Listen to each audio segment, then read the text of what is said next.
আচ্ছা কোনছে আল্লাহ বড় না মানুষ বড়? ধরো গাদা, তুই কার হাতে কার জোড়া দেশ? কুড়াই আল্লাহ আর কুড়াই মানুষ। যেটা কবার কইছে ওইটা কন। আল্লাহ বড় না মানুষ বড়? আল্লাহই তো বড়। আল্লাহ বড়, তাহলে আল্লাহর কথা না হইনা মানুষের কথা শুনেন কে? তুই কি কইতাছস? কি আর আল্লাহর কথা মানে না মানুষের কথা মানে? হ্যাঁ, কি আর মানুষের কথা শুনেন তাই না?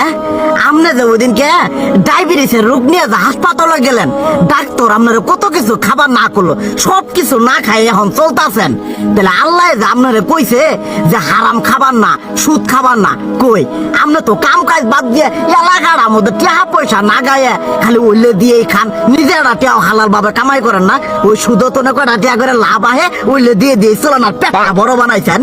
শুনেন একটা কথা কই, হারামের কোনোদিন আরাম নাই। হালাল পথে রুজি রোজগার করেন, প্রয়োজনে এড়া বেলা কম খায়েন, তাও শরীর পিণ্ডও ভালো থাকবো, কোনো রোগ বেদও হবো না, আরামও পাবেন, আল্লাহও খুশি থাকবো। তুই আমার এইভাবে বুঝাবি আগে কইলি না কে?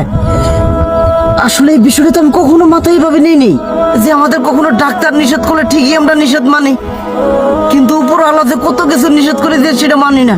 আর এই যে হারাম পথে টিয়া পয়সা কামাই করতেছেন, শরীরের মধ্যে দুনিয়া রোগ বেত হয়েছে, দেখা যাইতেছে যা টিয়া হারাম পথে কামাই করতেছেন তার তো বেশি টিয়া মনে করেন জ্বলেই যাইতেছে গা বেশি। আজকের পর থেকে আমি আর এই হারাম সুদ খামো না, আমি হালাল পথে চলবো, হালাল টাকা পয়সা ইনকাম করবো। এতে করে যদি একবেলা কমও খাইতে হয় তবুও খামো, তবু আমি আর এই হারাম পথে চলবো না। আচ্ছা ঠিক আছে।